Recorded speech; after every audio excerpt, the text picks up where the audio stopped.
Hey there, good afternoon, and welcome to Coping with COVID, updates on the pandemic and information to help you thrive and survive COVID-19. I'm Tre Tailor, and back to school is just weeks away, or is it? What is it going to be amidst COVID? To talk about how they plan to reopen at least two of the school districts, Dr. Baron Davis, you see him there with Richland 2, will join us next on Coping with COVID. And we're going to be joined also, but later on, with Dr. Craig Witherspoon with Richland 1. Baron, thank you so much for joining us. We appreciate it. No doubt. Welcome. My pleasure. Yes. We'll check in with Dr. Baron Davis in just a minute next on Coping with COVID. But first, it's another record-breaking week for new coronavirus cases in South Carolina. SCDHEC reported over 2,335 new cases of the virus yesterday, breaking last week's previous record. 19 additional deaths were also reported. Meanwhile, the first dog to contract the virus has been reported in Charleston County. A vet decided to take the test to test the pet whose owner had the virus and discovered the pooch was positive. While there is no evidence to confirm that pets play any part in spreading the virus, doctors say you should isolate from your pet if you do test positive, just like you would a human. The dog, which was a 9-year-old shepherd mix, had to be put to sleep due to his chronic condition. Also, the governor says he's awarding 5,000 need-based one-time grants to up to 6,500 students. Well, up to $6,500 per student will be awarded for entry into private, independent, or parochial schools in the state. And of course, the country is mourning the loss of two civil rights icons. Reverend C.T. Vivian was an American minister, author, and close friend and lieutenant of Martin Luther King Jr. during the civil rights movement. The funeral service for the 95-year-old icon will be private due to the coronavirus and will be live streamed on WSB Atlanta this Thursday. Also, Congressman John Lewis, called one of the most courageous persons of the civil rights movement. John Lewis dedicated his life to protecting human rights and securing civil liberties and building what he called the beloved community in America. Reverend C.T. Vivian, and also Congressman John Lewis. I'm Tre Tailor, and you are watching Coping with COVID. It's brought to you in part by SCDHEC, the City of Columbia Office of Business Opportunities, and also Agape Counseling and Training Center. Today, SCDHEC and PrismaHealth.org has locations, dates, and times for daily testings in South Carolina. Visit both of those websites for more information. But today, you can get a free COVID test in Florence. As a matter of fact, at Cedar Towers, they're testing throughout the month from 10 a.m. until 3 p.m. Also tomorrow from 9 a.m. until 1 p.m. at Lancaster Health Department in Lancaster, Health Resource Center in Camden, St. Helena Medical Center, and that's from 8 a.m. until noon. And then at the Chester Health Centers and Clinton High School, that's also tomorrow from 10 until 2 o'clock, and also Jeannie Moore Elementary School in Mount Pleasant. From 10 until 3 tomorrow, you can get a free COVID test at Kenneth Moore Center in Rock Hill, and then Friday and Saturday from 8 a.m. until noon at AC Flora. Now, if you live in Richland County, you can actually call 911 Monday through Friday from 9 a.m. until 5 p.m. to get information on COVID testing. The DHEC Care Line is also available from 8 a.m. until 6 p.m. Call 855-472-3432 if you want information on how to get a COVID test and you need some transportation. Now, if you'd like to organize COVID testing in your community or at your event, call 803-673-6110 from 9 a.m. until 6 p.m. Monday through Friday. Check the scroll on the bottom for updates on COVID screening. They'll be scrolling throughout the show. Also, so for more information about Dominion Energy, they have payment plans and payment assistance. Also, the up to $1,500 in rental payment from SC Thrive, and the number to call if you see a business in Columbia not complying with the mask ordinance. I'm Tre Tailor, and Coping with COVID is going to go over to my professional page, Tailor Made Productions. So please make sure you go over there and like and follow so that you can not only watch Coping with COVID Monday through Saturday at 2 p.m., but you can also get all of your COVID-related updates. We're here with Dr. Baron Davis. He is with Richland School District 2, and we are awaiting Dr. Craig Witherspoon. Candace Belton we already got a live great audience. Baron, Candace Belton says hello, and Johanna Bridgette says good afternoon. Looking forward to this conversation. Listen, first of all, how are you doing? Because you were recently diagnosed with COVID, Baron. Yeah. I'm doing much better. I'm feeling stronger every day. I do want to thank all those listeners that are out there who had me in their thoughts and prayers when I announced that I had contracted COVID. I really appreciate lifting me up and my family up, and I feel good. Finally, I've gotten on the other side of it, but it was definitely a hill to climb. Wow. So it should be taken seriously. Yeah. Well, we're actually going to do a show on COVID survivors, and Baron just agreed to be on the show. We're going to talk to Reverend Herbert Bailey, also Representative Cambrell Garvin, and now Baron Davis is going to join us Saturday at 2:00. So don't forget to join us on Coping with COVID when we talk to some COVID survivors. So Baron, listen, South Carolina Superintendent Molly Spearman said that the districts should decide how to reopen safely. The governor says he wants schools ready for in-person learning after Labor Day. And so what do you plan to do with Richland 2? Right now, our presentation to our board on July the 9th had a 3-phase approach to returning to instruction, brick and mortar instruction. We've been really working hard in the idea of helping our community understand that the school buildings are closed, but learning hasn't stopped and school isn't over. So we are in school. We're just providing content in a different format. In our phase 1 format, we will still be virtual. And our phases are based on the recommendations or the guidelines given by DHEC. And I know there's been some back and forth about whether or not these are recommendations, guidelines, or mandates. However, it's still based off of the science. And the science and the recommendation says that if you are in a high spread area, then your school should remain closed to mitigate the spread of the virus. Mm-hmm. So I see our responsibility not just simply to our students, but also to our staff, but also to our community, right. So that we want to help to mitigate the spread of the virus in the community so that December and January and February, we've gained some ground on this virus and not put ourselves back in a position where, we're just trying to learn how to cope and live with it. So phase 2, when we're at a moderate spread. Well, let's stop there. Let's go into phase 1. Okay. So what does phase 1 really look like? And does that mean every school in Richland 2 will go on the same timeline? Because in Richland School, you've got various different types of schools. They're in different areas of Richland County. Yeah. So in phase 1 of our plan that we shared on Thursday, and we're going to share this plan again on tomorrow at our board meeting. In phase 1, we'll be in a virtual. Our parents have 2 options. They have what we call the Richland 2 Richland 2 virtual school. Virtual school. And that's more of a kind of a self-paced virtual format, the same as SC virtual that is offered here and been offered here in South Carolina for many years. And our virtual school's actually been around for about 20 years now. So, really? Yeah. So it's not new. It's just only been for high school students. And so we're going to offer virtual for K through 12. So we're expanding it down to K through 12. So students will basically have certain competency-based work. So they'll get their assignments and then they'll work on those assignments at their pace. Okay. My daughters, for example, are taking summer virtual programs right now through SC Virtual. The second option that parents will have is they'll have the option of the other option is e-learning. And so e-learning will not look like the remote learning that we did at the end of the school year last year, where we were basically just giving parents and students work online or through some sort of packet, and those students were completing that and it wasn't being graded. Right. E-learning will be real time, what we call synchronous and asynchronous learning.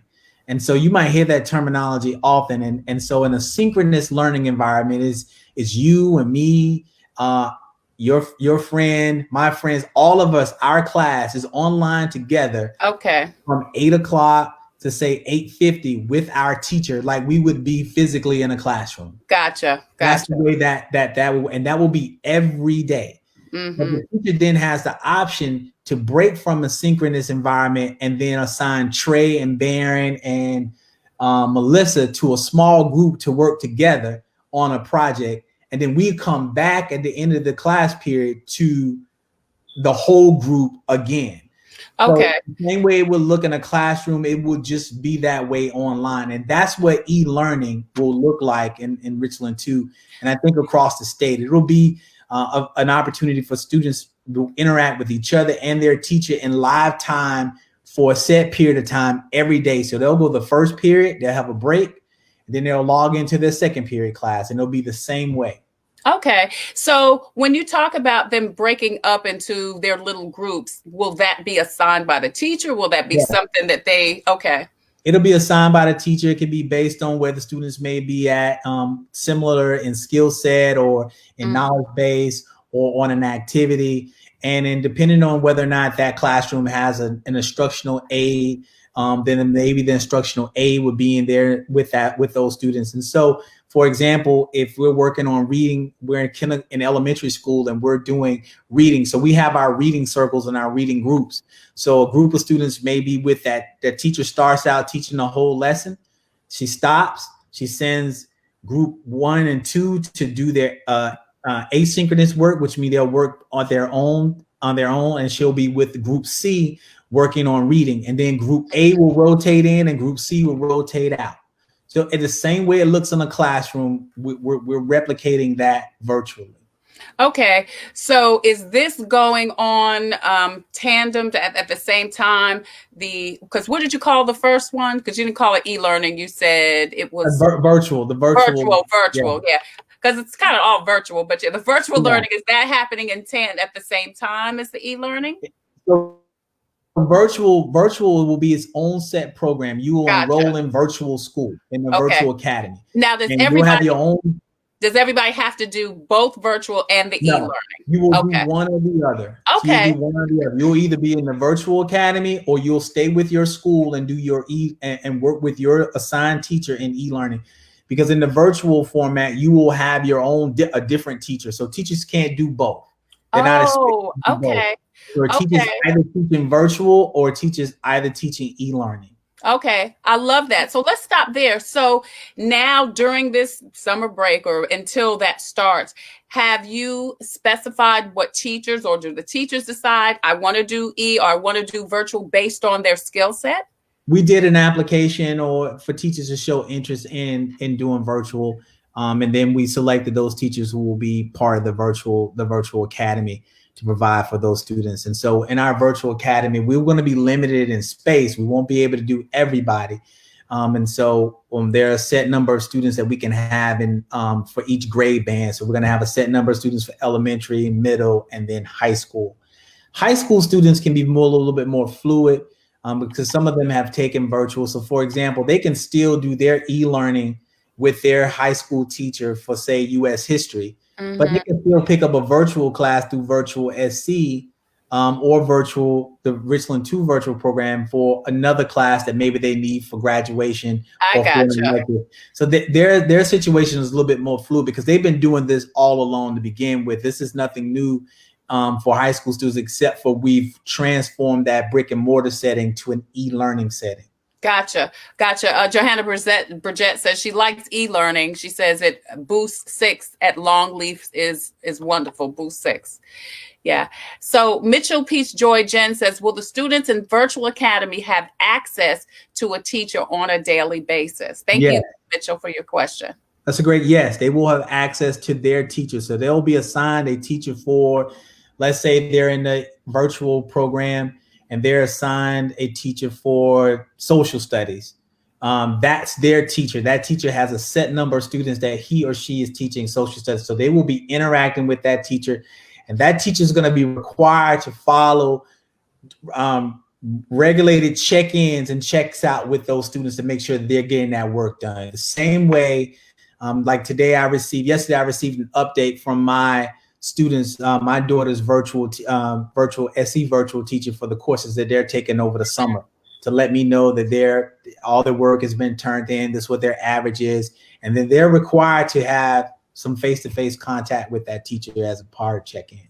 Okay. Johanna Brissett says, thank you. She said she didn't know that high schoolers could do that. So thank you, Johanna, for your comment. Listen, thank you, everyone, for joining us on Coping with COVID. Dr. Baron Davis is with us. He's the superintendent of Richland School District 2. We're waiting for Dr. Craig Witherspoon to join us from Richland School District 1. And of course, we're talking about how school is going to look different in a couple of weeks here. Don't forget, if you know someone in Richland 1 or Richland 2, a parent, a teacher, an educator, go ahead and either tag them in this post or share it out for the broadcast so that we can get this information to the masses. Okay, so Baron, phase 1 looks like either virtual learning option or the e-learning option. Right. Now, go ahead. Were you going to jump in? Yeah, so phase 2 is when we're at a moderate spread in the county. Okay, so hold on. So do you transition into that based on the numbers? When do you transition? You just kind of wait it out? We transition on to phase 2 based on the DHEC report that we receive every week on the spread of the virus in Richland County across the state, but we specifically look at the spread of the virus in Richland County. And what are you looking for, Dr. Davis? Well, there are three categories that they have it in. Is the percent testing positive, and whether or not the increase in cases, and I think the other one is the number of positive cases. And so you have that. If you're high in all three areas, you're considered a high spread county. And so right now, every county in the state of South Carolina is considered a high spread county, with the exception of one county. I want to say is Marlborough County, as a moderately spread county. Mm-hmm. So if we had that designation of moderately spread, then we would be in phase 2. And in phase 2, when we get to that point, so and I'll get back to this later, but that's why it's important that everybody participates in helping to mitigate the spread of the virus. Yes. Wearing a mask. If we really want our students in schools, which we do, everybody does. I know my teachers do and my administrators do, and I know my parents do. We got to do our part in helping keep our community and our county healthy by wearing a mask. Once we get to that moderate spread level, we'll introduce a second phase. The second part of that will be the introduction of what we call a classroom cohort model. At the elementary level. Okay, at the elementary level. At the elementary level. So that will mean our students will come into school and they will stay with that same teacher for the entire day. Gotcha. So they're not changing classes. They're going to sit there. Classes. Yes. And then at the middle school and the high school level, our plan has what we call the AABB model, which means the students will come in. The students are assigned to A days. They'll come to school on Monday and Tuesday and take their classes. And then we'll use Wednesday as a e-learning or virtual day to work on certain skills that maybe students didn't grasp on Monday and Tuesday. And then on Thursday and Friday, that group of students will work asynchronously on their assignments from Monday and Tuesday for their teacher. Okay, so let's go backwards. First of all, I want to say hi to Dr. Felicia Renee Griggs. She says, good to see you. She's been praying for you. And she says that she wants to be back in the classrooms too, safely. Exactly. Yes, and listen, I'm just so glad that you are talking about doing this moderately, and safely in a safe environment. That's everything. I see Dr. Witherspoon is trying to join us. So we're going to see if we can get him in there. Hey there, Dr. Witherspoon. Hey, how are you doing? My apologies. I had two different items. Okay. So it's okay. Long story short, I thought this was 2:30 instead of 2, and the other. Okay. But anyway, I'm good. My apologies. Glad to be here. Thank you so much for joining us. We appreciate it. As you can see, Baron Davis has joined us, and everyone can see, Dr. Craig Witherspoon has joined us. Thank you so much, Dr. Witherspoon. Dr. Davis was just telling us about the breakdown. He's already in phase 2. So let me finish with him on phase 2, and we'll go to Absolutely. you. So Baron. So, all right. So if I get this straight, now phase 2, when we're in moderate, when the numbers are, bear that it's okay to come back, middle schoolers or elementary schoolers will go to one class and they'll stay there the whole day. Right. Right. Now, parents don't lose the options that they had in phase one. So Okay. they can either still be in e-learning or they can still be in virtual. So So they that's a don't. choice. Yeah, yeah. You, So right. as things get better, you get more choices. So we Gotcha. won't take the choice. The choices aren't going away, but as the spread of the virus, we mitigate the spread of the virus. We begin to add more options and more choices. And so in that AABB day, those kids that are BB on the B days, they will come to school on Thursdays and Fridays. We will use that Wednesday to de-clean our schools. And we would clean those schools every night. But on Wednesday, when we have a new set of kids come in, we will make sure that we've done a thorough cleaning. And then, of course, on the weekends, we'll do an additional thorough cleaning. So when those students come back on Monday, so we're trying to mitigate the crossing over of groups. Gotcha. Let me ask you about this, Baron. So how many kids are we talking about in the classes? When we go back to moderate, middle schoolers are in the class all day, one classroom, high schoolers are doing 8 days. How many kids are we talking about? That's Trey, that's going to be the challenge for us, is because we're still talking about 6 feet of social distancing. And I've heard reports of people saying 3 feet and things of that nature. When we're talking, whether it's 3 or 6 feet, we're talking anywhere between 10 to maybe 15 kids and it's 15 students in the classroom in desks. Okay. It's roughly about half. Most of our, you're talking 20, 22, 23 students in the classroom. So probably a safe number is 12 to 13 to 14 students in the classroom. But I've seen some models in our classrooms where we can only get 10 in the classroom. Mm-hmm. So we're going to need more space. We're going to have to, make sure that we're going to need to run different bus routes, or we're going to figure out the bus situation. We got to figure out, and we're working on all those things. We'll have all those things figured out. Okay. We have a plan to deal with all of that. But it just goes to show you the strain that it's going to put on the system, because schools weren't designed to be that way. Right. Exactly. Yeah. So we're talking about, you said no more than 15 students. Yeah, I don't see any more than 15 students in a classroom. And the classes are, the desks and everything are kind of spread out. They will be 6 feet apart. Yeah. And that's taken a lot of furniture, a lot of additional furniture out of the classroom.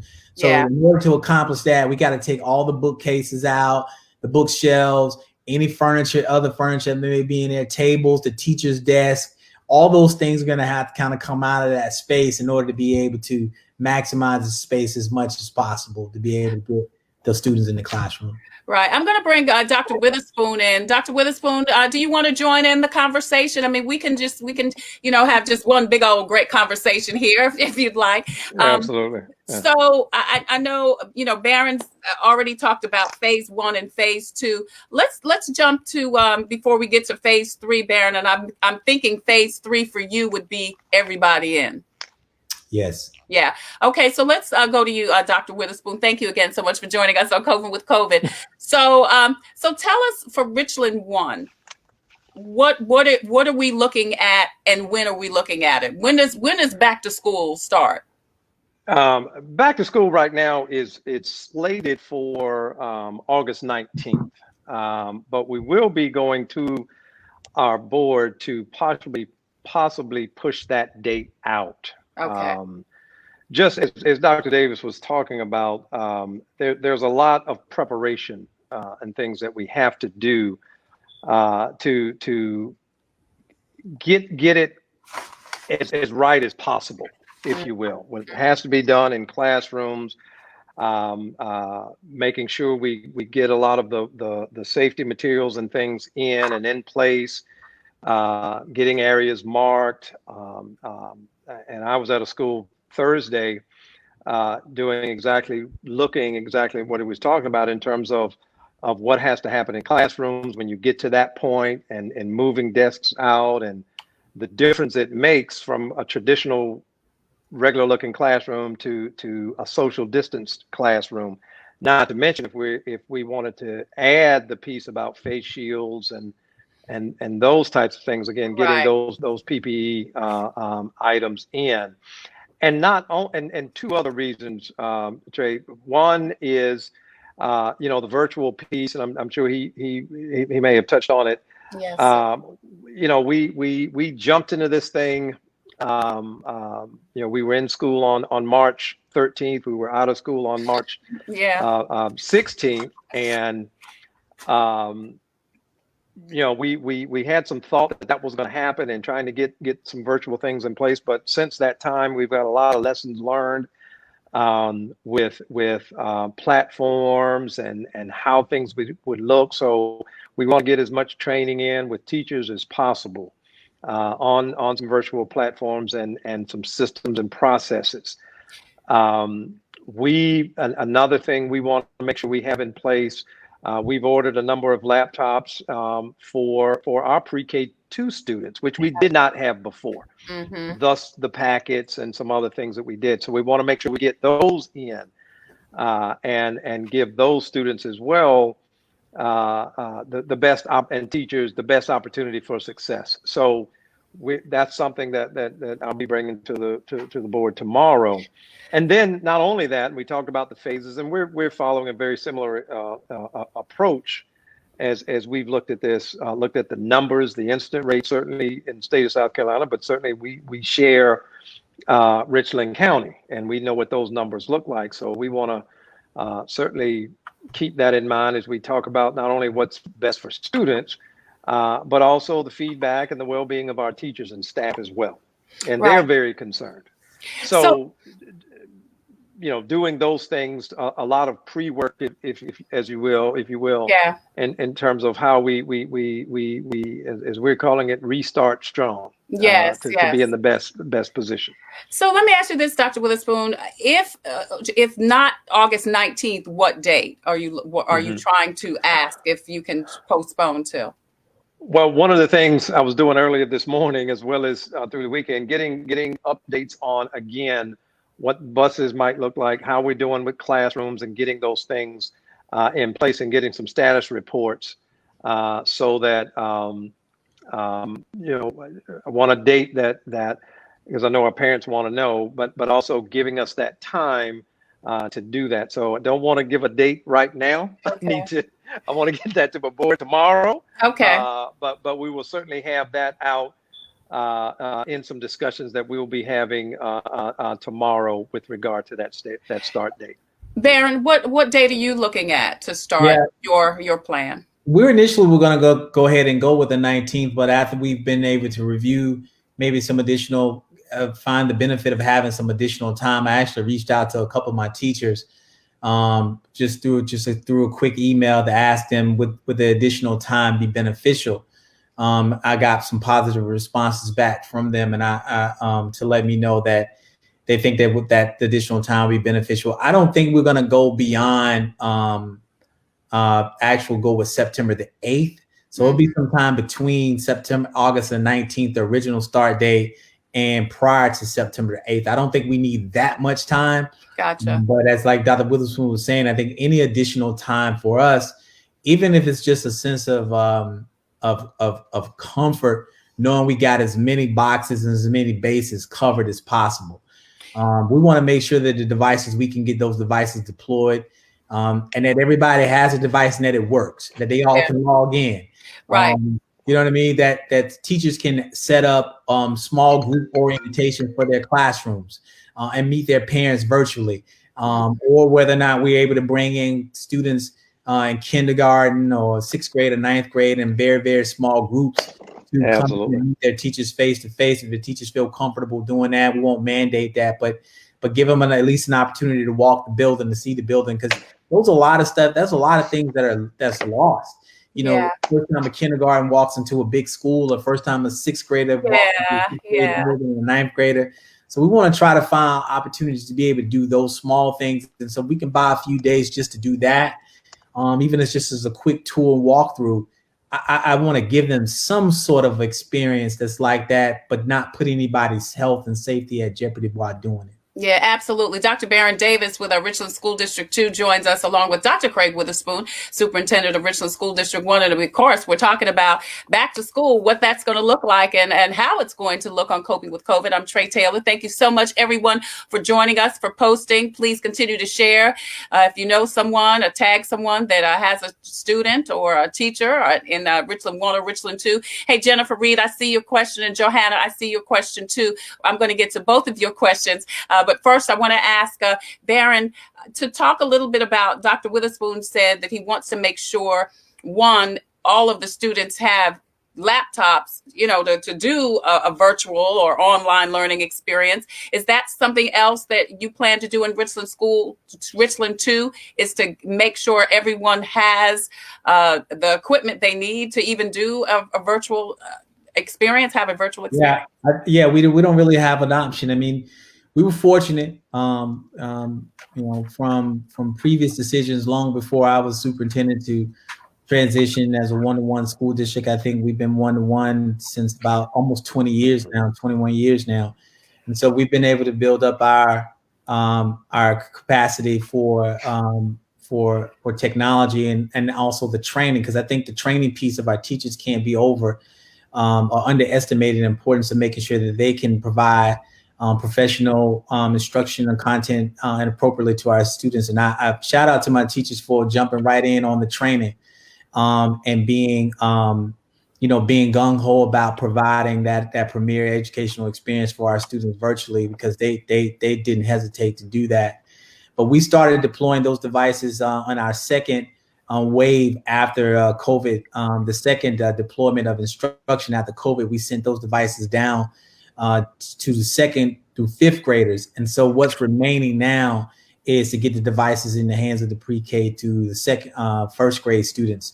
And so we'll make sure that they have their devices prior to the start of school. And we have a plan in place to deploy those devices to them and get them started. The challenge is also going to, and Craig can, I'm sure, will speak to this as well, is also making sure that the connectivity issue is addressed. Right. And that's the other thing I was going to ask. Yeah. Yeah. So through mobile hotspots. Because you can have a beautiful computer and you can't log on. You still got to be able to log on. You still got to be able to participate. So we got to make sure that we can close that gap as fast as possible. And I know we're getting some assistance from the state and from the federal government, but that's where we really, really need the support from. Right. When we talk about K through 12 spaces and dealing with this virus in this time, is getting those devices and that connectivity, that infrastructure, that broadband infrastructure. And I've said this from the very beginning, that broadband connectivity should be a basic utility, no different than water, electricity, and gas. Yeah. Every community should be able to connect, and you should not be able to build a community, build anything without being able to have connectivity to broadband. You got to have water lines, you got to have sewer, you got to have electricity, you got to have gas. Can we also have broadband connectivity? Absolutely, because you've got to be connected to the rest of the world. You are cut off from the rest of the world pretty much if you don't have that connectivity, because not only does that prevent you from having online access, you can't even, if you don't have, it's like a cell phone tower. You can't even get a call through, because nobody has a landline anymore. So if you don't have a cell phone and you don't have connectivity, you're out of luck pretty much. Dr. Baron Davis is with us. He's superintendent of Richland School District 2, along with Dr. Craig Witherspoon, who's superintendent of Richland School District 1. Hey, Charlene Kennedy, thank you so much for joining us. Tanae Parker, thank you for joining us. Hey, Keisha Phalo, I see your question, and we're going to take a quick break for our sponsors, and I'm going to come back and answer all of your questions and also talk about masks. Is everybody going to have to wear a mask? You wear a mask, you get a mask, you wear a mask. We're going to find out coming up next on Coping with COVID. Coping with COVID is brought to you in part by SCDHEC, and also SCDHEC is for an updated list of testing sites and important information on how to protect yourself, your family, and your friends from the coronavirus. Visit SCDHEC, Healthy People, Healthy Communities. Also, the City of Columbia Office of Business Opportunities, helping to meet the needs of small minority and women-owned businesses in the City of Columbia, South Carolina. Visit Columbia Agape Counseling and Training Center is also a proud sponsor of Coping with COVID. Call them at 803-779-2777 for licensed professionals of counselors and social workers, helping families, engaged and married couples and individuals of all ages gain an understanding of all aspects of their lives. If you're having a challenge coping with COVID, contact agapects.com. Also, Columbia Housing Authority. The agency is looking for stories from former residents of Allen Benedict Court to retain some of the property's rich history. In its 80-year life, Allen Benedict Court has been home to some of the country's elite, including a Grammy Award-winning performer, corporate executives, national television celebrities, a host of doctors, lawyers, NBA greats, and also Dr. Baron Davis. So share your pictures, mementos, and memories at chcares@chas.org for Columbia Housing Authority. Coping with COVID is going to move to my professional page, Tailor Made Productions. So please jump over there and like and share that page so that you can not only watch Coping with COVID Monday through Saturday at 2:00, you can also get all of your COVID-related updates. I'm Tre Tailor, and we are joined once again by Dr. Baron Davis. He's with Richland School District 2. Dr. Craig Witherspoon is with Richland School District 1. And gentlemen, we have a couple of questions. I want to get to Keisha's question, Baron. She says she's in Richland too, and she wants to know, how do you sign up for virtual learning or e-learning, and how do you know which one to choose? As a parent or as a teacher? That's a good question. Hey, Keisha, for a parent or a teacher. While we are finding out about that, we have another question from Johanna Bridgette. She says she completed the surveys and the results. She said it's surprised that the percentage of teachers uncomfortable to return was higher than the parents. She said if they fall into both categories, they may. She says, how are you both assuring the safety of your staff and their families? Will the schools be sanitized daily in addition to the Wednesday closing? Go ahead, Dr. Witherspoon. Yeah, that's a very good question. And we've got feedback from our staff about it, and we have to take that to heart. I'm a big fan of Abraham Maslow. You have to take care of those safety needs and those things before you get up to those higher level thinking and all of that. So we know for our teachers to do the best job that they can, they've got to be comfortable in the setting and all. And we know through the research and data, although it's continued to evolve, that we have a number of teachers who fall into some of those high risk categories. So we have to pay attention to that. That being said, there are a number of safety protocols that both districts we've already put in place in terms of folks that are working now wearing masks in buildings. If you're not in an office space, so to speak, the sanitizing and the cleaning that has to be done. We've ordered.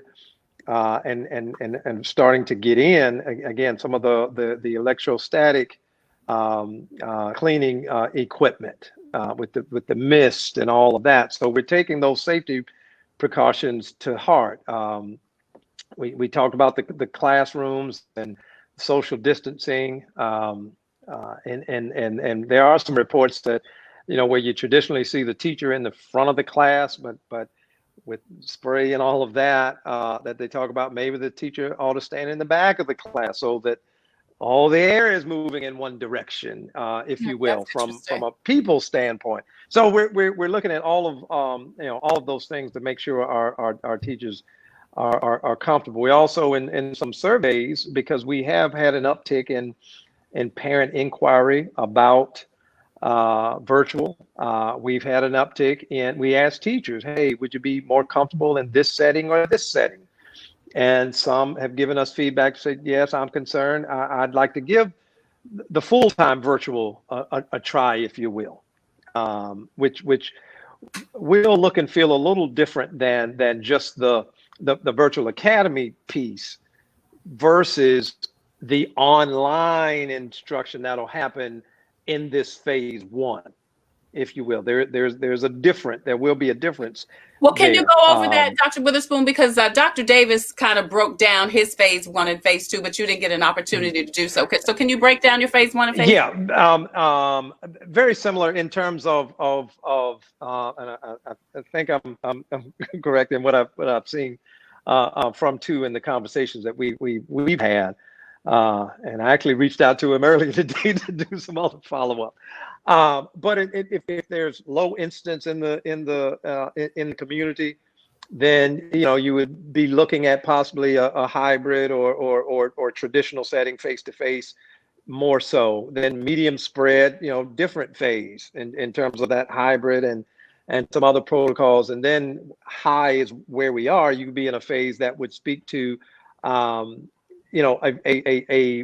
online or distance learning type of modality to deal with that high rate that's in a community, and then setting some criteria that speaks to when you go from one phase to the other, so that everybody in the community knows, hey, we're here in this type of modality because of what the numbers are, what the spread is, and here's the criteria and the matrix we'll use to move from phase to phase. So again, everybody knows how that works, how we need to gear up and prepare. If you're talking about face to face, let's be honest, we know how to do face to face. Now, face to face, even in a low incidence, that means zero chance of spread and so forth. But even in a low incident with face to face, there would still be some things you would do differently. It still wouldn't be the face to face of a year ago this time. Right. It still might be face. So those are the phases and how we would propose to start or to move based on community spread and what those numbers are. We want to thank, hey, Tanae Parker, I'm going to ask your question in just a minute. Beautiful. Charlene Kennedy, thank you for joining us. Also, who else? I want to just acknowledge everyone who has joined us. But I want to jump back to you, Baron. She said, as a parent, Keisha Baylor, she wants to know as a cat. But I'm coming back to you, Dr. Witherspoon, because I want you to break down kind of more what you were talking about. So once our plan we've submitted our plan to the State Department of Education. And of course, we're going to share our plan with our community on tomorrow. This will be the second time we've shared this plan. As well, we're sharing it to the board, but the community, of course, is welcome to view that plan. Once that's completed and we're ready to move forward, we will be sending out information to our parents for them to decide on which one that they want to sign up for, whether it's e-learning or whether it's virtual. And so how should a parent look at that and decide which one to select? And I think a lot of it will depend on their level of comfort and what they feel their son or daughter may need. And so, like I shared with you earlier, my girls, all of my girls, I have 3 of them, all of my girls at some point have taken a class through South Carolina Virtual. And so that class is really, those courses are really kind of self-paced. They're competency-based. They work a lot on their own. And they can get, they have interaction with their teachers throughout the time that they're in that class. But with our e-learning will be that synchronous and asynchronous learning environment where they will be logged on every day for a set period of time with their teachers. And so if it's first period is from 8 to 8:50, then they may have a 10-minute break. And then at 9 o'clock, they are on with their second period teacher, and so on and so forth throughout the day. For our elementary students, they'll transition through their class time the same way they would normally transition through their class time in a regular classroom. We even have time built in for them to log out to then log into, say, for example, their related art courses or some intensive RTI time where they may need to receive some additional instruction or support. And so I think we will explain in our information that we send out to our parents exactly what each of those things look like so that they can make a more informed decision. And I think once they get it, we're going to give them about a week to decide, so that we're not going to ask for them to have to try to make a gut decision right there at that moment, on the spot decision. Give them some time to ask questions, to do research, to contact us and things like that, so that we can try to help guide them in the right way. Because once we get settled in, we want to be settled in that, and we want to try to avoid as much of the back and forth and flip-flopping from one to another, so that the students can have the continuity that they need. Right. Gina Weaver, I see your question. Beautiful. Thank you so much. Ursula Harris, I see your question also. I want to go up to, and hey, Carrie Abel, thank you so much for joining us. I want to go up to one of Tanae's questions, and she's concerned. She wants to know, are we seriously planning on bringing children back in September? She says she understands what the governor has said, but are there any plans to fight this ridiculous decision, according to Tanae? Well, Tanae, Ms. Parker, we've already made kind of our, we've taken our position on what we're doing. Our plan is based on the spread of the virus in Richland County. Right. That's what our plan is based off of, the spread of the virus in Richland County. And unless I'm told otherwise or mandated to do something totally different, my responsibility not only is to educate as superintendent, is to educate our students, but it's also to provide a safe working environment for our teachers, a safe learning environment for our students, but also to make sure that our community is safe. And so in that aspect. And so we have a tremendous responsibility of educating the community, but I think we also have a responsibility to keep our community as safe as we can. We attempt to do that in every aspect. When we have a ball game, we try to make sure that we have the proper protocols and procedures in place to keep people safe and secure while they're at a ball game. We try to make sure that they're safe and secure when they're in the classrooms. We try to make sure that they're safe and secure when they're on the school bus. So safety and security is not something that's just related to just academic space. And so, we're basing our decision on the recommendations of Department of Health and Environmental Control, and from the health experts that we've been communicating with on an ongoing basis. And we'll be monitoring that.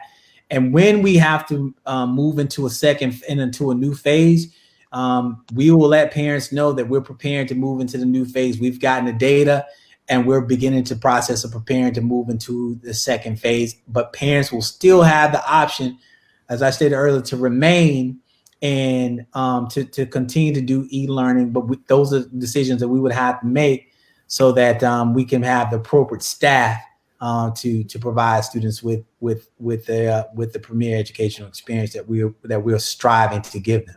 Right. And you mentioned that earlier in the conversation, Baron, that you were going by the DHEC numbers. Is that the same in Richland, Dr. Witherspoon? That is the same. And as Dr. Davis said, we certainly have to pay attention to that. Schools and school districts sit in communities, and so do our students, so do our parents, our teachers, and everybody. So that has to be a part of the discussion and part of the planning that we do. So we're using similar metrics as well. Right. Ursula, Ms. Johnson, I think, Kid Neil Johnson says, thank you, Dr. Davis, making sound decisions. She says, according to the data in DHEC, she says, thank you for having all of us keep in mind here in Richland School District 2. What's your plans, Ursula wants to know, for our IEP students in each district? Dr. Witherspoon first.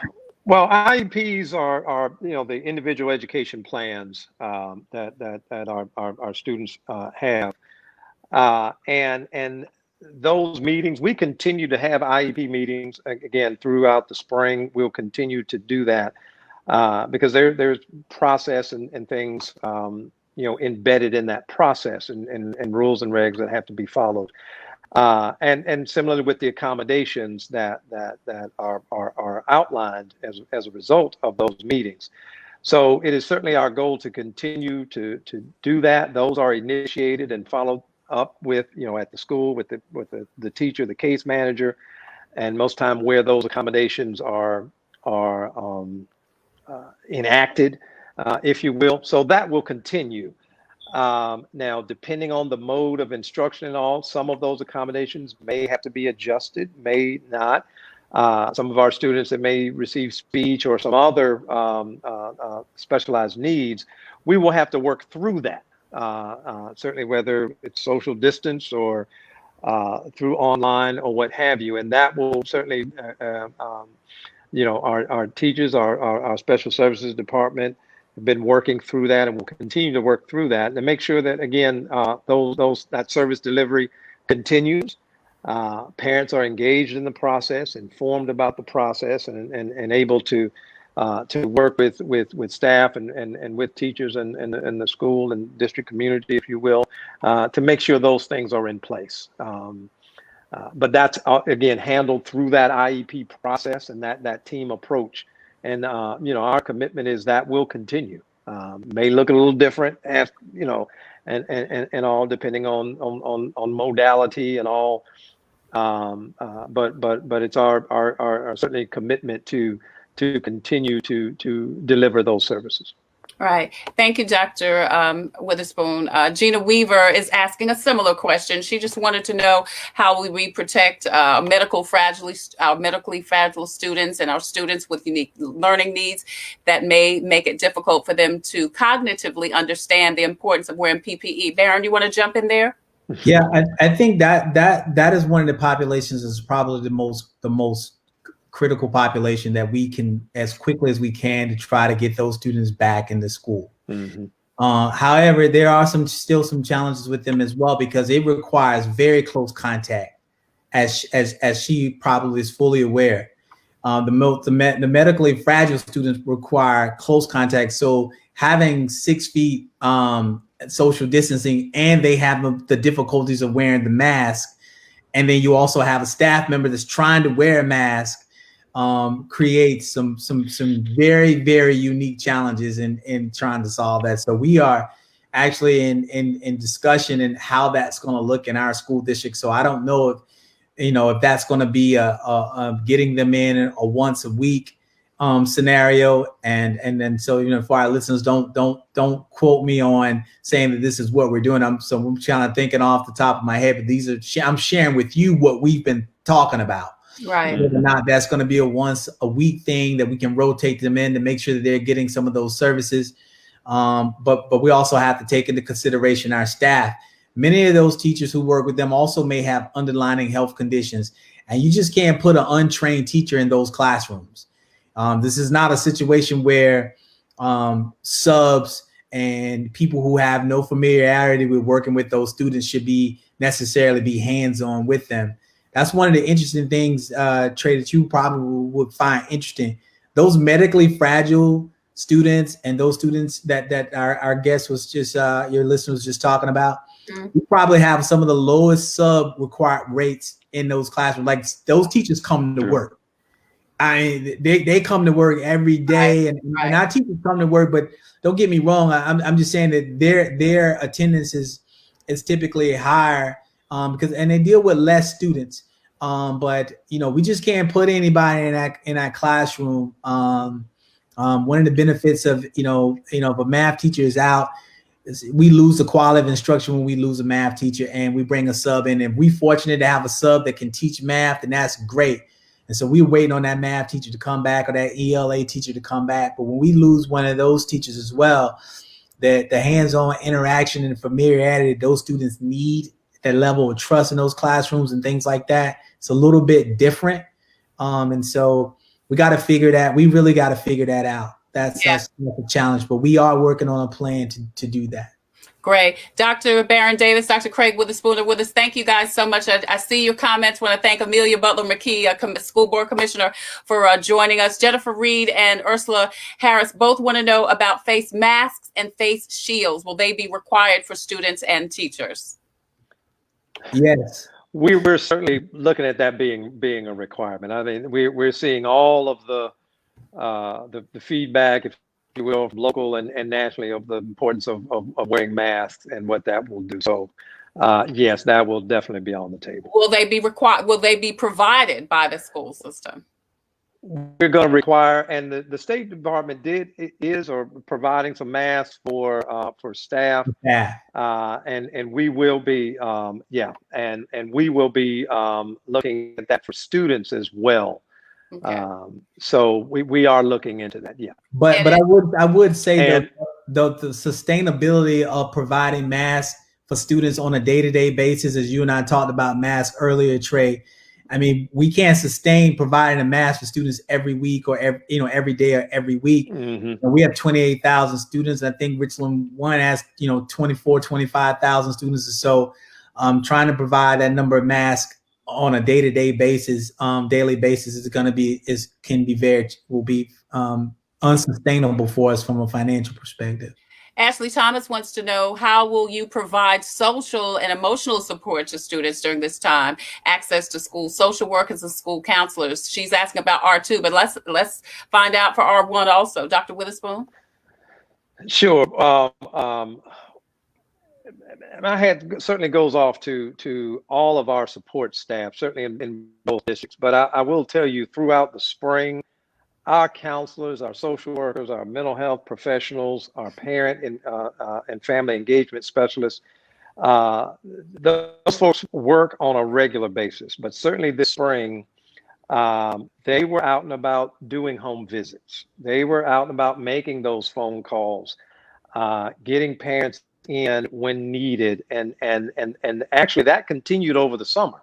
We talked about there was some numbers put out about students not making contact, and I'm getting to the social emotional learning piece and all, but our folks, quite frankly, never stopped with that outreach and checking on the well-being not only of our students but of our families as well.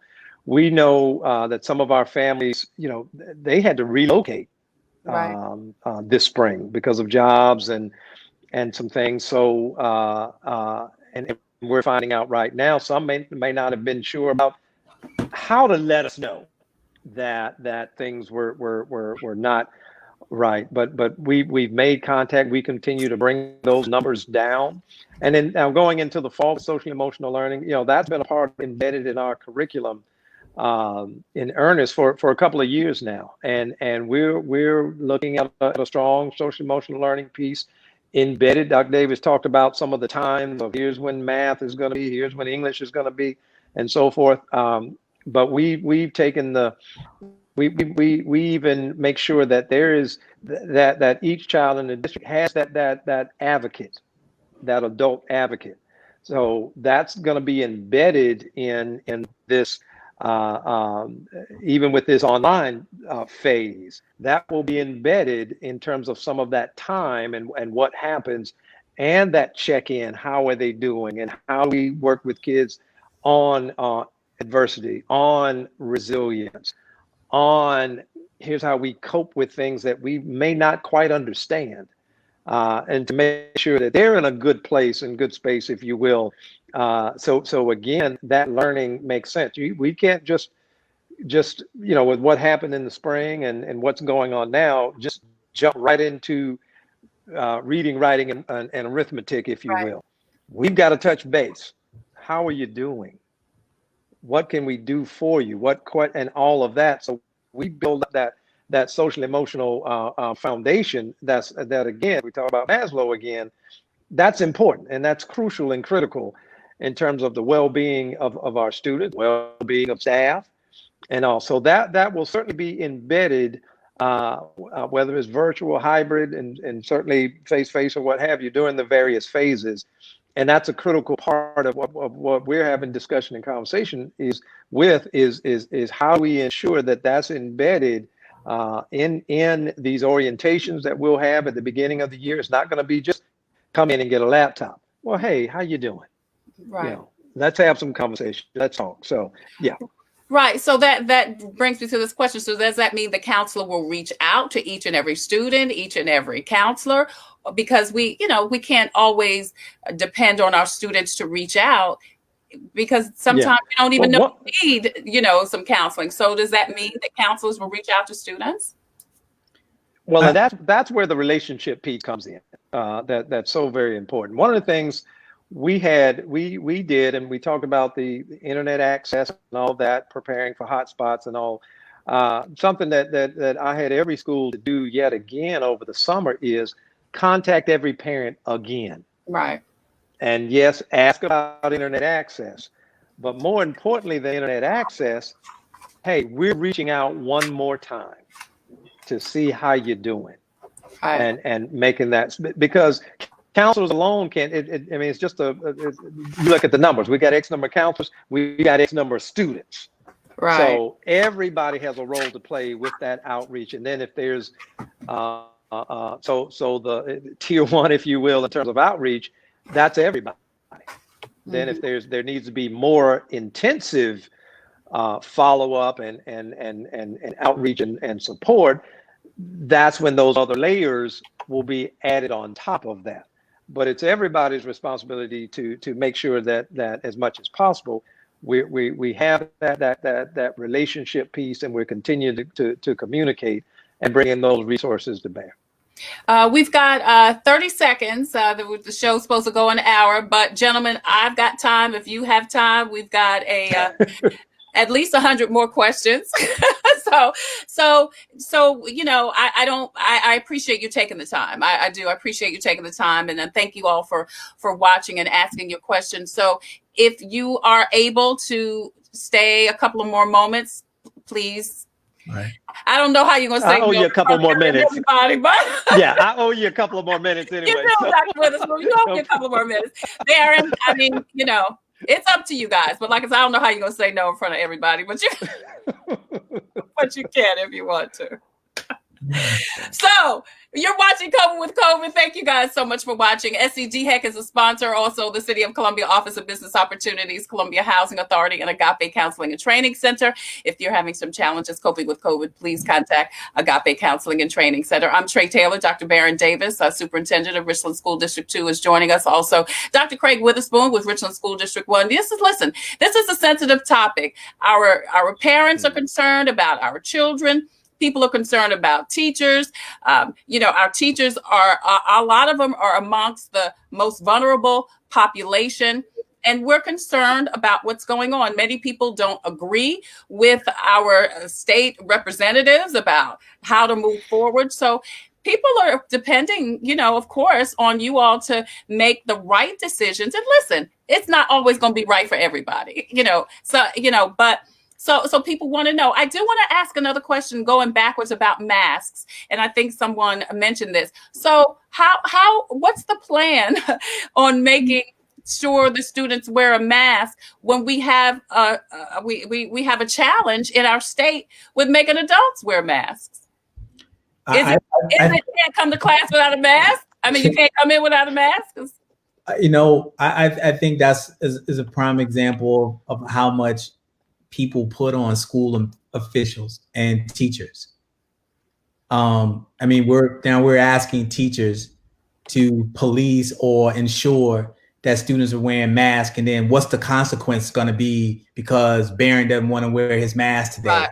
So now I'm in conflict with the student about not wearing his mask because he chooses not to do so, or maybe he comes from maybe he was told that that's his right or choice, that's which right. may as well be. And so now we have to deal with that in the school setting, and now we're not concentrating on the other group of students in the classrooms. And so it can create a challenge. Our expectation is going to be that our students wear the mask in the classrooms and wear masks while they're at school. It's an opportunity for us to continue, as I stated earlier, for us to continue and do our part to mitigate the spread of the virus so that we can get back to the normalcy that we all say that we want to get back to. Right. So, I've always said that if you love something enough, you're willing to sacrifice certain things to get what you say you love. And so there's some things that we have to sacrifice to get back to that thing that we love, which is the ability to have the freedom to do some of the things that we all enjoy doing when we enjoy doing them. And so our expectations are going to be that our students wear masks unless there's some sort of medical reason that they cannot wear a mask. And we probably will need some documentation to determine that. To be honest, I don't know legally, can we force a student to wear a mask and be in school? I'm not sure. And I'm sure that's gonna happen in somewhere in the state, and somebody's gonna get challenged on it, and it's gonna be an issue somewhere, and that's gonna be something that we're gonna have to address. But that to put that expectation on teachers to get them to do that's just an example of another thing that we're putting on top of a teacher in a classroom to be able to do that. Yeah. And just to speak of, to just kind of double back real quick, Trey, with the social, because I think that social emotional learning question, I want to make sure that I address it for my staff member or for the parent who asked, is that I think it's important for us to also understand that that one is a great question. So let me say that I think it's important for us to also understand that the social emotional learning that we do in schools is that we teach students how to deal with challenges and adversity and their emotions and their social challenges. That's what we're teaching. That's the learning side of it. There's also the social emotional well-being of students, right? There's really no curriculum for that other than to teach them how to deal with adversity, how to deal with anxiety, how to be resilient, strategies to do those things. But the social emotional well-being of our students will be a situation where our community will play a big role in that. So if we know that a student's not doing well, or if you are aware of a student's having a challenge, it's going to be critical for us, for families to communicate that to staff and schools so that we can make sure that we put, that we check on that student. We're going to do some of the same things that we're talking about, as we're doing traveling wellness checks, putting staff and possibly putting our support staff and learning support staff team on buses, going out to communities, putting our eyes on students, assigning those personnel who may not necessarily, they're not in the classrooms, to go by and knock on doors, to check on students, to ask, what do you need? Whether you need a Chromebook charger, whether you need paper and pencil, what do you need? How you feeling? Are you eating? Those types of things. We don't want to be intrusive to our families, but we want to ensure that our students are getting the basic things that they need. But it's important that it's not going to look exactly like it looked in the brick and mortar setting, where we have a more controlled environment and we have an opportunity to schedule a student to do certain things. It's going to take a concerted effort on the community's part, families' parts, and the school district's part to make sure that we're meeting the social emotional needs of our students, as well as we're still teaching them this social emotional skills that they need to be able to handle those challenges. Right. Dr. Baron Davis with Richland School District 2, Dr. Craig Witherspoon. So let's go to phase 3, because both of you did talk about phase 1 and 2. And if you just joined us or joined us late, please go back and watch the replay, because both Dr. Davis and Dr. Witherspoon did talk about the phase 1 and phase 2 opening plan. And phase 1 was basically just virtual learning. It's two different types, but it was virtual learning. Phase 2 depends on the numbers, on the DHEC numbers. Dr. Baron Davis and Dr. Craig Witherspoon said phase 2, they're not going to phase 2. And correct me if I'm wrong, gentlemen, you said it will depend on the DHEC numbers, and you'll make that determination based on DHEC, not on, let me just say, not on the governor, but based on DHEC. I mean, that's what you said without saying it. You said you're going by what DHEC says.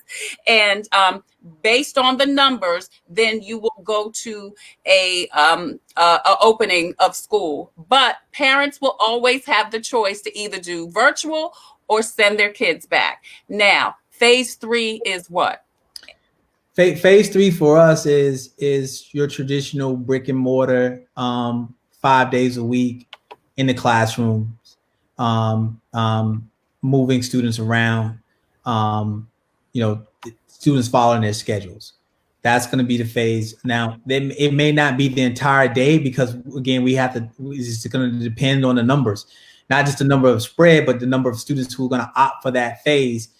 Because we still as long as we still have to follow the social distancing guidelines, we're going to need more space. So that their classes may be cut a little short so that we can rotate those students through the schools. But it will be a 5-day brick and mortar addition will be added. So as I shared with you earlier, as we mitigate the spread, we get more options, and more options to return. And that's our plan. But we want to be strategic. We want to be safe about that. Okay, Dr. Witherspoon. Mm-hmm. Very similar, and again, one of the things that we have to look at, we both share Richland County, so I think it's important that not only from that number standpoint, with the spread and so forth, that we're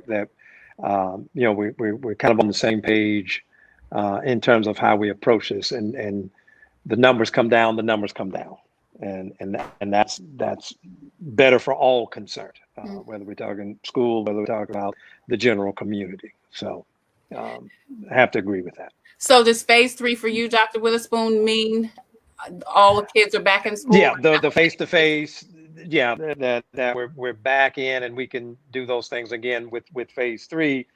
We know how to do that. Mm-hmm. You know, and certainly, and let's be clear, you know, that's what we that's where we want to get to, if you will. We know the benefits of kids being back in school, being in school, those relationships, that engagement, and all that school provides, and that's where we want to get back to. But certainly, as we work in our community to address these health concerns, the faster we can get back there, and get us moving forward. So that's phase 3 as well.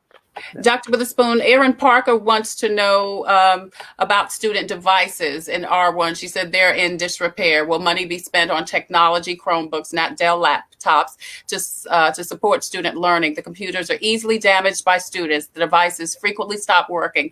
She says students are able to re-image their devices in order to use it for non-school supported access on the internet. What will be done to fix these issues? Well, we have a robust repair system. Now, let's be clear. Whether it's the Dell, whether it's a Chromebook, or what have you, the things will happen with the device, and we do have support systems in place to address that, and we will continue to do that. If that's on the the mode of operation, if you will, we certainly have to make sure the devices are in good repair and working, and that's a piece too where we ask our parents to help with that as well, to monitor and see what's happening and all. And our support staff, our customer care team, if you will, that's a part of our IT staff, even in the spring, logged hundreds upon hundreds of hours working with parents to troubleshoot issues, log in, and so forth.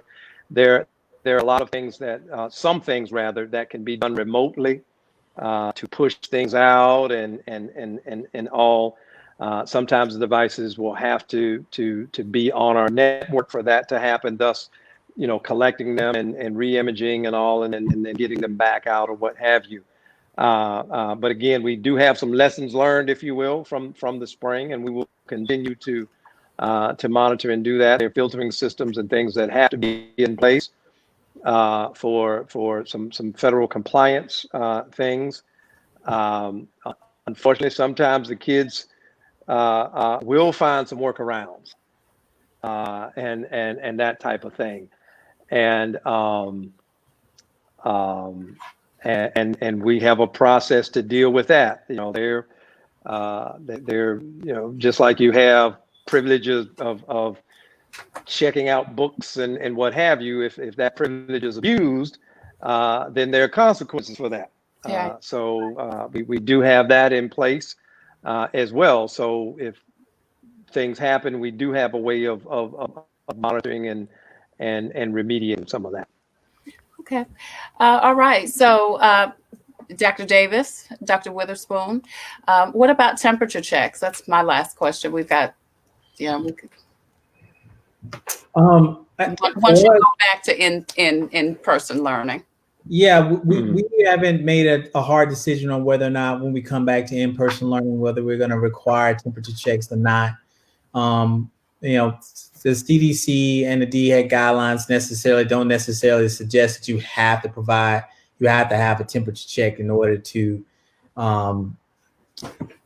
because you could be asymptomatic. Right. And so some people don't show symptoms at all and still can be carriers of the device. What's going to be most important for us is going to ensure that tell Ms. Barron and say hello.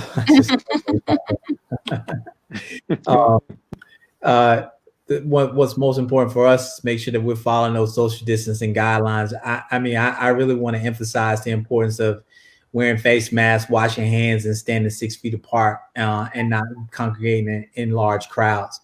But we haven't decided yet when we get to phase 3 whether or not there may be so much changes in the regulations or the recommendations by the time we get there. We have no idea, but I think to emphasize what Dr. Witherspoon said, and I'm convinced that in Richland County, between Richland 2 and Richland 1, and our parents and our students, we can help bring down, if just our district, our school communities, we concentrate on wearing masks, we concentrate on staying healthy, we concentrate on washing our hands. I don't know if we need to do some sort of competition or something. I don't know what we need to do, but if we come up with something and we may be able to, just between the 2 school districts, we may be able to bring down this as well, just because our school districts are committed. We are committed to getting our students in front of these, and our teachers and students reunited in a traditional classroom setting, because we know that's where the real magic happens. But right. I just want, again, to reemphasize that our teachers are phenomenal, and they have done a tremendous job in not only an emergency deployment of learning when things changed on a dime. As Craig said earlier, we found out on a Sunday we weren't going to be in school anymore. Right. That's what we found out on a Sunday, and so, we spent right on that Sunday, we pivoted, and boom, we went in a different direction. And so now that we've had a whole summer to prepare, I think we have a good plan in place, and I think we have we made the right preparations and the right professional development. And your viewers have asked some great questions, and we are not gonna have the answers to every single question today or tomorrow. But as those questions are continually being asked, it's continuing to make us critically think about what we need to do to ensure that every child is receiving that premier educational experience that we strive to give them. And so we're going to continue to listen to those questions. We're going to continue to listen to our communities. We're going to continue to follow the science, and we're going to continue to work to keep our communities healthy, so that when our students do return, they return face to face, and they're healthy, and we can continue to educate them properly. So both of you, in closing, are going to take your plans to the school board meeting, you both said, and that is when for you, Dr. Davis? Tomorrow. And for you, Dr. Witherspoon? Tomorrow. All right. So Richland 2 and Richland 1, the school board meets tomorrow, and you'll make some decisions tomorrow. So you're welcome to come back on the show and let's talk about it. I've got an opening next Wednesday. And we can do it all over again and talk about it. We can do it all over again. Come on. Really, listen. Well, we'll certainly be back. No worries there. Yeah. Parents want to know, teachers want to know, students want to know.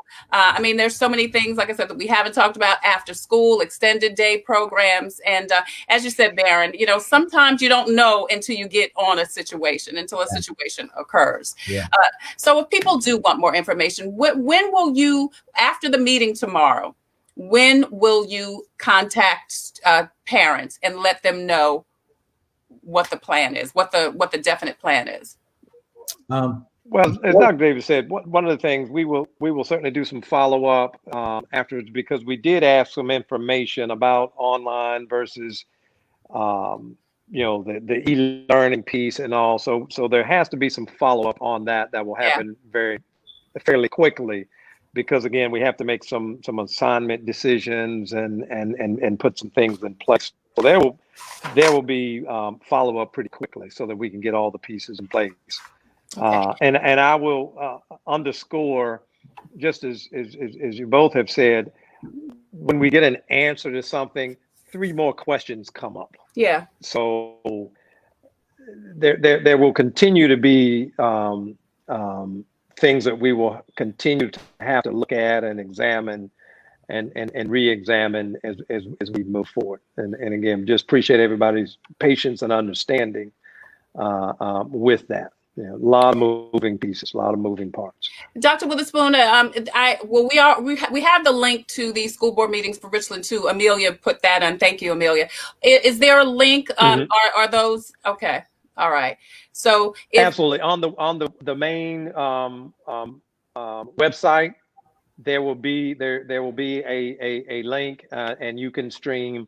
The meetings can be streamed from the website. So just richland1.org, and right there on that front page will be a link to stream the meeting. All right. And then in Richland 2, thank you, Amelia. Amelia says richland2.org, and the live feed is via that. What time are the meetings tomorrow, gentlemen? We start executive session at 4:30. Meetings should start at 5. And for you, Dr. Witherspoon? 5 o'clock, there may be an executive session item, and then the public session would start after that, around 5:30. All right. If people want more information about what's going on in Richland 1 and Richland 2, how can they contact you, Baron? You want me to share your cell number? You will be surprised at how many parents and folks actually do have my cell phone number. It's one of the pleasures of growing up in Columbia. That's right. So, it gets out quite a bit, and I've never changed it, so it's all good. No, but we have a contact page on our main landing page. There's a contact us, and that information will be routed to the appropriate person as it relates to sharing thoughts or concerns or questions and things like that. Yes. And Dr. Witherspoon, how can they contact you or someone at Richland 1 if they have some questions and concerns? Because there are several.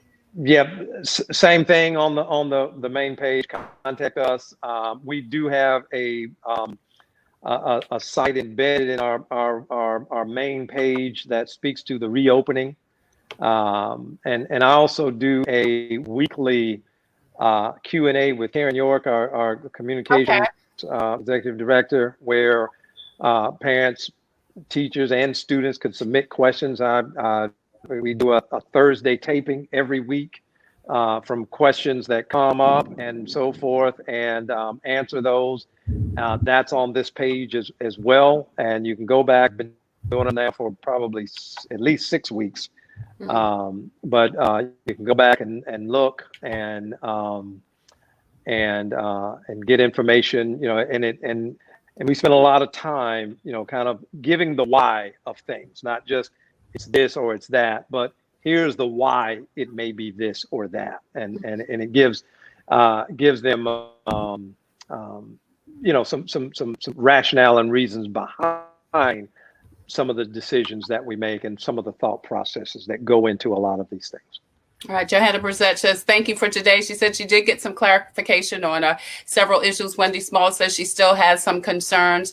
And ladies and gentlemen, both Dr. Witherspoon and Dr. Davis have given you their contact information. Don't forget that the school board meetings are both tomorrow at 5 o'clock. Go on the Richland 1 website or the Richland 2 website, and those school board meetings are streaming live. And there you can hear the plans for openings for Richland 1 and Richland 2. And if you have additional questions or concerns, please contact your respective school boards. Dr. Baron Davis, Dr. Craig Witherspoon, thank you again so much for joining us on Coping with COVID. I even appreciate your spending 20 some minutes after our scheduled time to address the comments and concerns.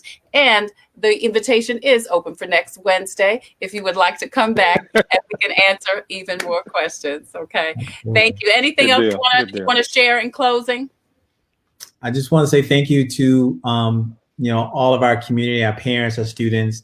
I want to say thank you to our teachers for all the hard work that they've been putting in, and stay steadfast and resilient, to our school board for their continued support of district administration as we strive to make the best decisions for our students and for our community. To you for this platform, and to all of our listeners for their great questions and their patience and understanding, as none of us know we're all trying to figure this out. And I think as a community, we are doing a really good job in working together to provide the safest alternative for our children. Dr. Witherspoon, closing comments? Absolutely, I agree, and I will underscore that patience and understanding. A lot of moving parts. We're all trying to do the best we can. We're all in it together. We certainly realize and understand the impact that certainly schools and education has on any community, but certainly here locally. And we continue to work through this. I too want to certainly want to thank staff, thank parents, thank everybody for their hard work and the hard work that will come in the upcoming weeks as we prepare for the fall and do the best we can for our kids and for everybody. All right, Dr. Baron Davis, Richland School District 2, Dr. Craig Witherspoon, Richland School District 1. Both of you, thank you so much for your time and for answering the questions and just being so open and concerned about our parents, teachers, and our students. Thank you, gentlemen, so much. Thank you, Tre. Yeah, absolutely. All right. Thank you. All righty. I'm Tre Tailor. You're watching Coping with COVID. It's brought to you in part by SCDHEC, the City of Columbia Office of Business Opportunities, and also Agape Counseling and Training Centers. If you are having some challenges coping with COVID, please contact Agape Counseling and Training Center. And of course, the Columbia Housing Authority, the agency is looking for stories from former residents of Allen Benedict Court to retain some of the property's rich history. In its 80-year life, Allen Benedict Court has been home to some of the country's elite, including a Grammy Award-winning performer, corporate executives, national television celebrities, a host of doctors, lawyers, and NBA greats. So to share your pictures, mementos, and memories at CH Cares at CHASC.org. As always, I leave you with a reading from Jesus Calling. Today is July 20th, and Jesus says, "Seek my face, and you will find all that you have longed for. The deepest yearnings of your heart are for intimacy with me. I know, because I designed you. Do not feel guilty about taking time to be still in my presence. You are simply responding to the tugs of divinity within you. I made you in my image, and I hid heaven in your heart. Your yearning for me is a form of homesickness, longing for your true home in heaven. Do not be afraid to be different from other people. The path I have called you to travel is exquisitely right for you. The more closely you follow my leadership, the more fully I can develop your gifts. To follow me wholeheartedly, you must relinquish your desire to please other people. However, your closeness to me will bless others by enabling you to shine brightly in this dark world." Tomorrow on Coping with COVID, we'll talk to Dr. Brandon Traxler about new COVID updates and new symptoms. Wednesday, Tamika Sims and Natasha Brown join us. If you have a story in your heart or have a inkling to write a book, they're going to tell you how you can do that. And youth are going to how youth are filling their time during this pandemic on Thursday. And then Fun Friday with Jay Anthony Brown. Jay joins us again Friday with Sybil Wilkes for the Tom Joyner Morning Show. And we're also going to talk to Mayor Steve Benjamin about his mask contest where you can get cash and prizes. I'm Tre Tailor. Thank you again so much for joining us on Coping with COVID, the extended version today. Until the next time, I wish you peace, abundant blessings, and wonderful health. Wear your mask too, y'all.